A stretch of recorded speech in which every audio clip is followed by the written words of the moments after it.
RT admission 2026-27ची list तुम्हाला माहीत असेल की 10 तारखेला पब्लिश झालेली आणि पब्लिश झालेल्या लिस्टमध्ये कित्येक साऱ्या मुलांचे त्याच्यामध्ये नंबर लागलेले आहेत कुठल्यामध्ये शाळेसाठी. परंतु त्यांना जी डॉक्युमेंट व्हेरीफाय पडताळणी करण्याची जी मुदत दिली होती 10 ते 20 या दरम्यान दिलेली होती.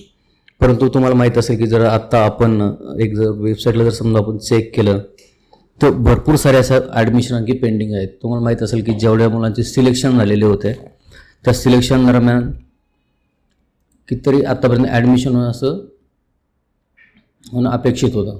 परंतु आता पाहूया आपण आत्तापर्यंत किती ॲडमिशन झाले आजच्या डेटपर्यंत. तर आत्ता आपण ऑफिशियल डेटला आपण सिलेक्ट करूया.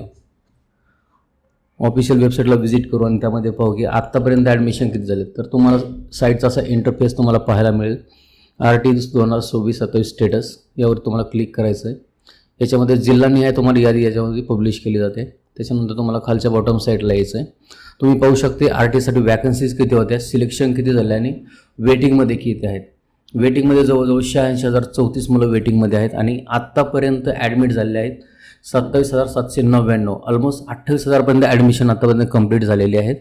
आणि सिलेक्शन जर झालेलं आहे लोकांचं ते आहे जर 1,05,811 लोकांचं आहे.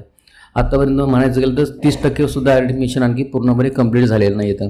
तर नक्कीच आत्तापर्यंतचा अनुभव पाहता तुम्हाला माहिती आहे की तुम्हाला एक डॉक्युमेंट पडताळणीसाठी तुम्हाला मुदतवाढ मिळू शकते. परंतु असं आणखी कोणतेही ऑफिशियल अनाऊन्समेंट आणखी झालेली नाही आहे.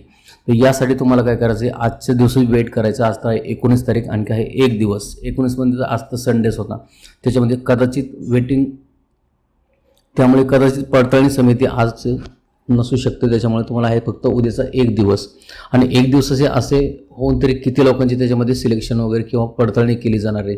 तर नक्कीच यासाठी एक काहीतरी 10-5 दिवसाची मुदतवाढ मिळू शकते, पण ऑफिशियली अशी अनाऊन्समेंट केलेली नाही आहे. आणि दुसरा भाग राहिला म्हणजे दुसऱ्या लिस्टचा. तर दुसरी लिस्टसुद्धा नक्कीच लागणार आहे, पण त्यामध्ये जे आहे तर ज्यांच्यामध्ये नॉट सिलेक्टेड एनी स्कूल या मुलांचा अजिबात त्याच्यामध्ये समावेश शक्यतो केला जाणार नाही आहे. ज्यामध्ये कारण ऑलरेडी 86,034 मुलं वेटिंगमध्ये आहेत. एवढे ॲप्लिकेशन वेटिंगमध्ये असल्यामुळे वेटिंगमध्ये असल्या मुलांचाच कधी विचार केला जाईल त्याच्यामध्ये. परंतु त्यामुळे तुम्हाला घाबरण्याची काही गरज नाही आहे. तुम्ही थोडंसं वेट करू शकता. तुमच्या पहिल्या लिस्टमध्ये जरी नाव आलं असेल, तुमचं डॉक्युमेंट व्हेरिफिकेशन आणखी झालं नसेल तर त्यासाठी कदाचित तुम्हाला मुदतवाढ मिळेल. याच्यासाठी नक्कीच तुम्हाला दुसऱ्या व्हिडिओमध्ये आपण कन्फर्म डेट सांगू शकतो की याच्यामध्ये मुदतवाढ मिळणार आहे का नाही मिळणार आहे, मिळेल तर कितीपर्यंत मिळेल.